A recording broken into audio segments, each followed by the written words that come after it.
And then afterwards, if they find out some different information, they can pull or move and put the sticky notes wherever they need to go. That's one way for them to be able to constantly be monitoring what they're reading using these Post-it notes.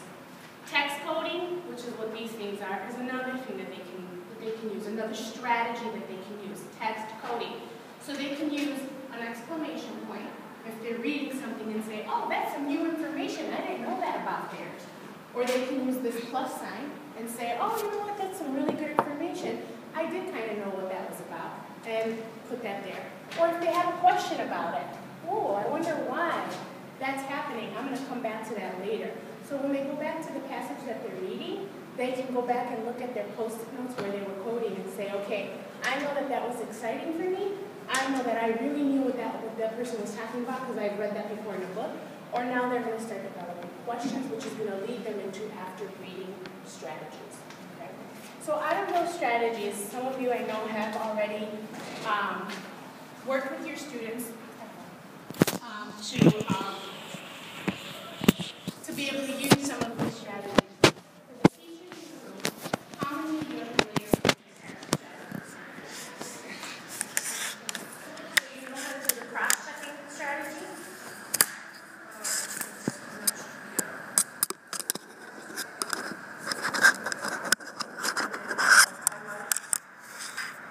So cross-checking is a strategy that is used when students are trying to build their word recognition and understand what they're reading. So let's say, for example, you have a student who says, here.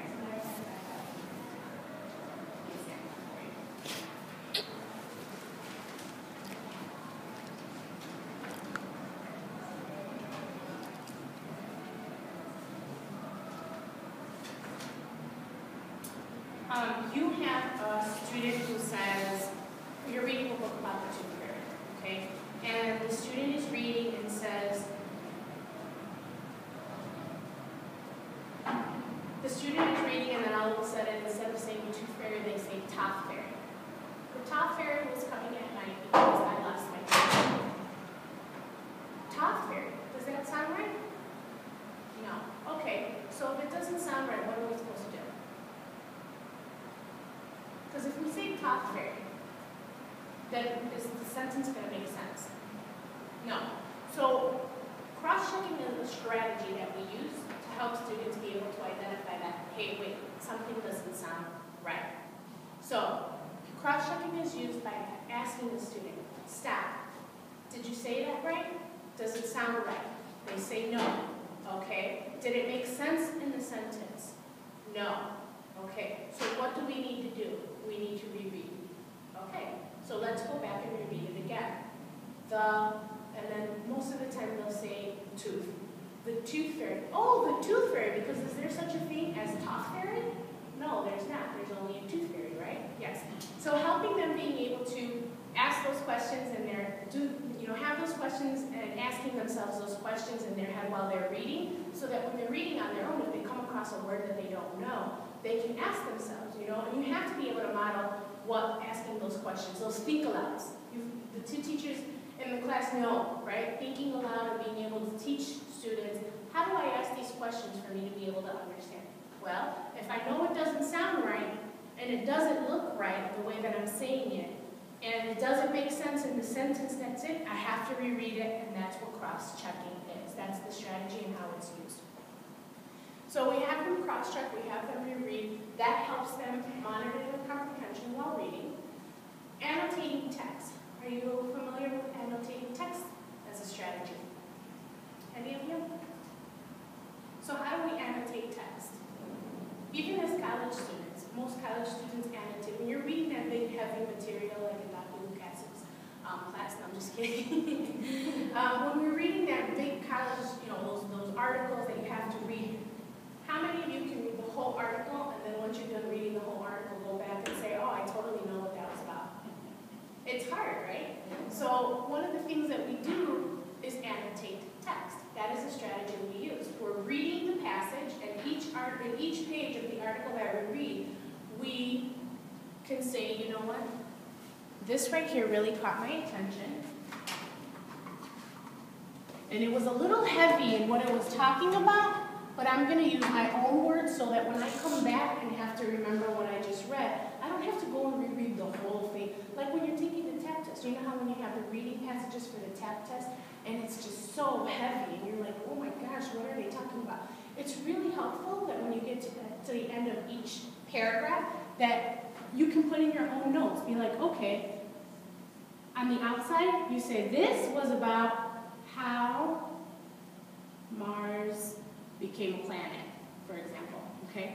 The next paragraph, you can talk about Pluto is no longer a planet, and then you write down on the sides of each paragraph what, in your own words, what that was about, what that paragraph was about. Teach the students the same thing. You can teach them the same thing, especially when they're reading really heavy content material, like social studies and science stuff. You can have them say, you know what, we're going to go ahead and use Post-its, or we're going to go ahead and annotate right from the worksheet that I gave you. It's easier for you to be able to teach them, to put it into their own words so that they can better understand it. Once they learn how to do that, it gets so much easier for them to be able to comprehend heavy text, heavy informational text. And then it also, during reading strategies, you also want them to be able to have an opportunity to revise the predictions before they started reading. So any questions so far? Or any further explanations for any of those strategies? So you see the difference now between what strategies are and what strategies you guys put down? You're naming it, you're saying, what are the tools that I am teaching these kids? Are the tools teaching them to be in small group discussion? Or are the tools teaching them how to cross-check and make sure they're monitoring their comprehension? See, you pick 2 or 3, and those are the ones you reinforce all year long.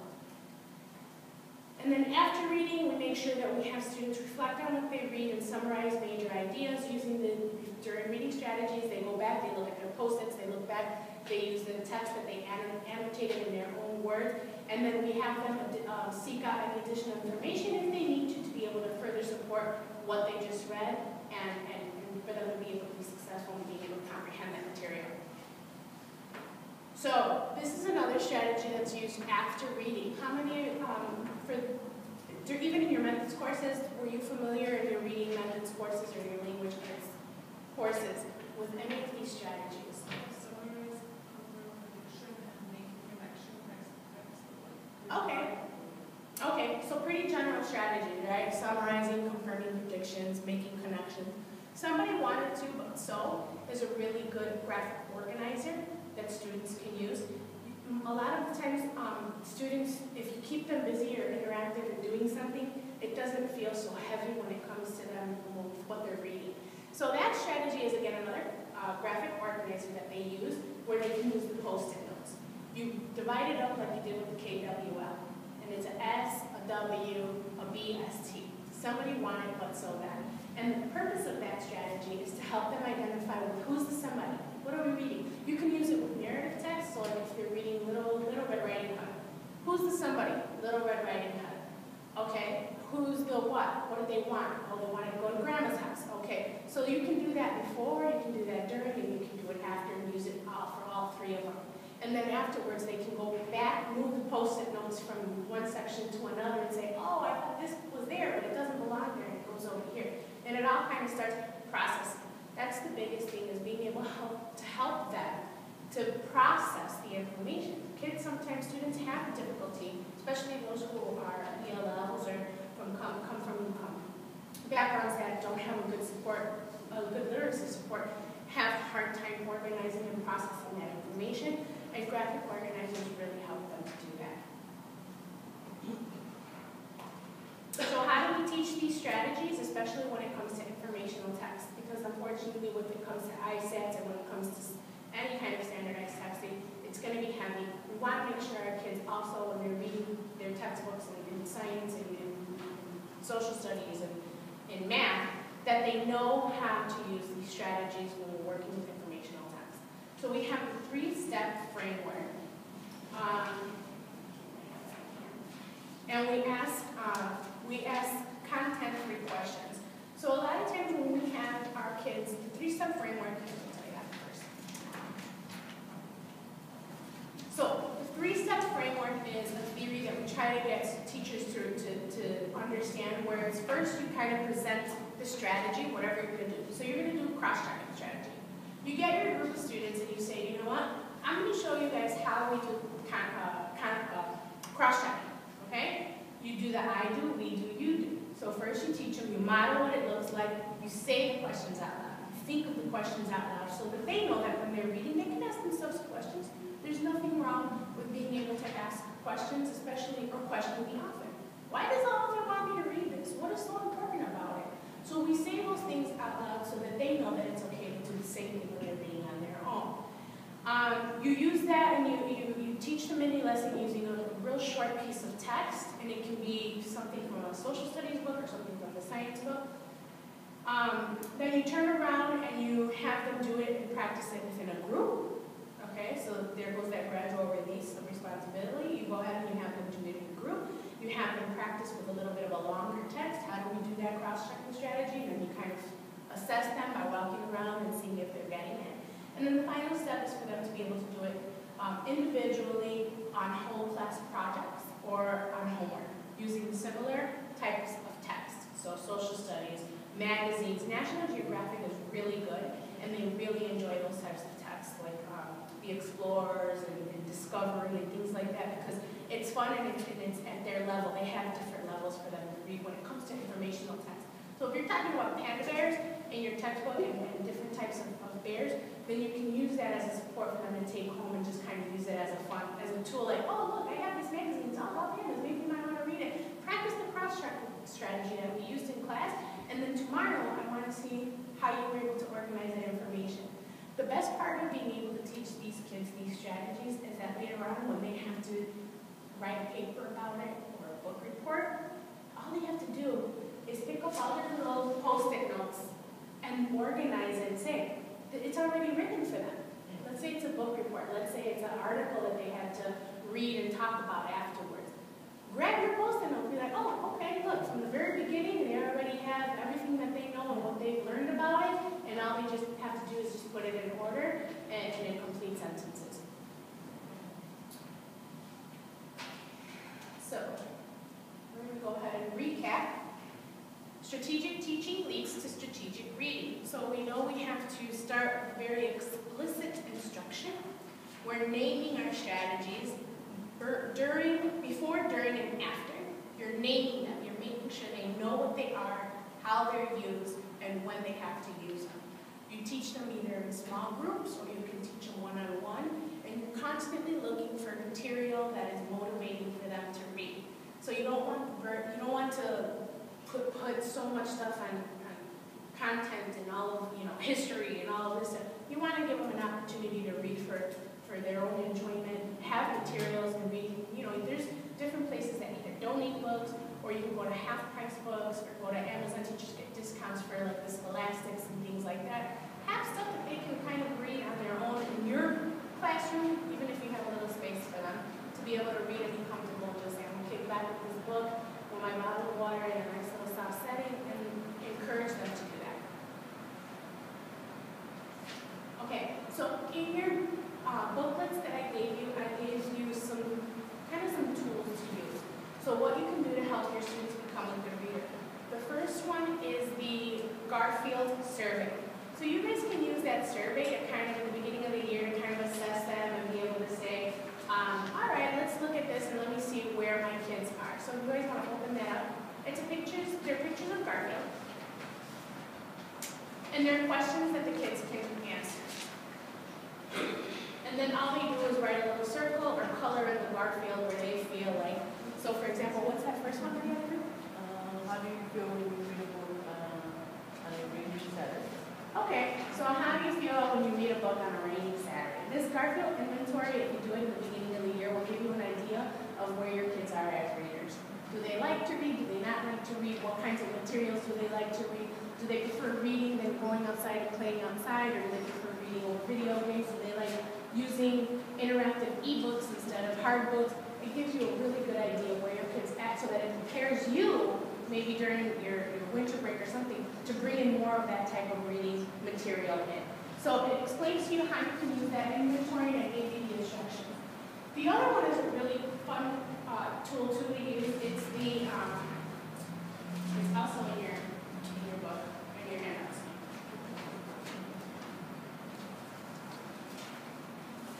This one here. The too hard, the too easy, or the just right.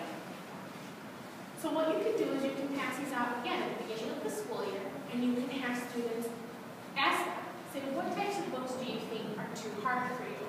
So for example, you can say, some students here actually have one.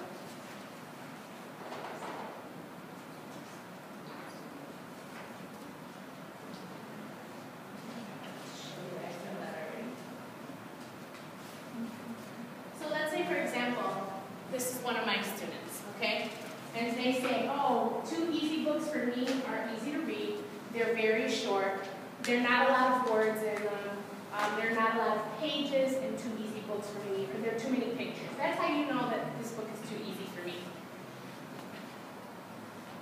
Too hard books. Too hard books can be the five-finger rule, which we're going to talk about. And then it can be books that have really small words and are a lot of words on one page, too thick, not enough pictures or captions. That can be too hard. So your students are filling out these little faces, being able to type. Just right books, for me, for example, would be like, oh, it's the student's favorite kind of reading material.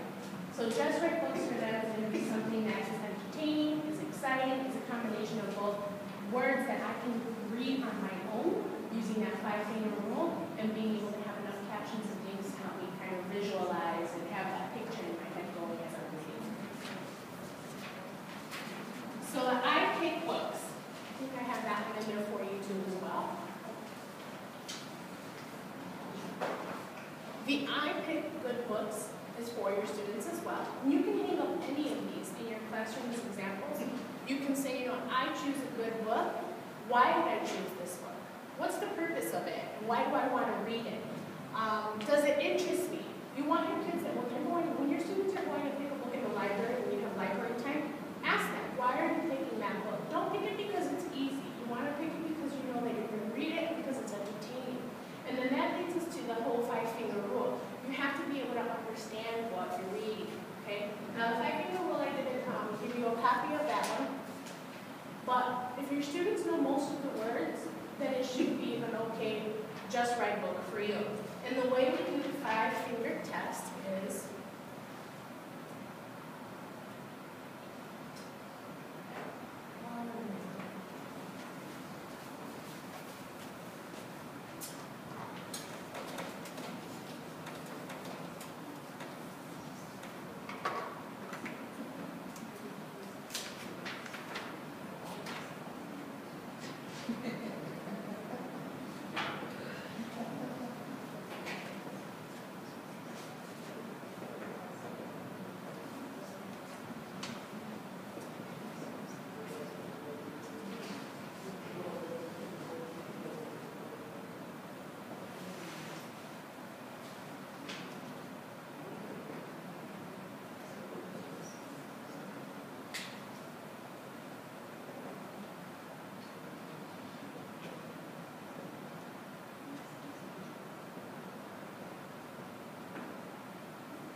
okay, so when we're teaching the five-finger rule to students, we have them put up their hand. If they're reading, first you have them get a book, right? Choose a book from your library, from your classroom, whatever. Choose a book. Have them open up the page of a book in the middle. So right in the middle, open it up. Read the page. Put one finger out for every word you don't know. Okay, so if the first page that you read, you only have one finger up because it's only one word you don't know, then the book is okay for you. But if you're reading that same page and you have two fingers up, that means two words you don't know, then, okay, maybe it's still okay for you. If you read 3 words that you don't know, then it could be a little bit hard for you. Or if you get to 4 or 5 fingers, then maybe you should choose another book. Because once you get to 4 and 5 fingers, those are 4 or 5 words on the same page that you don't know, that it's going to be too difficult or too hard for you to understand. And that's how you get them to be able to pick good books for them to read where they're not discouraged and they're not feeling like, this is awful. I'm reading this book and I have no idea what I'm reading here. And getting them to read just right books for them that are a good fit for them helps increase their motivation and it helps build their fluency. You know, the better they get at reading, the better they get at understanding, and the better they get at understanding, the more they want to read different material.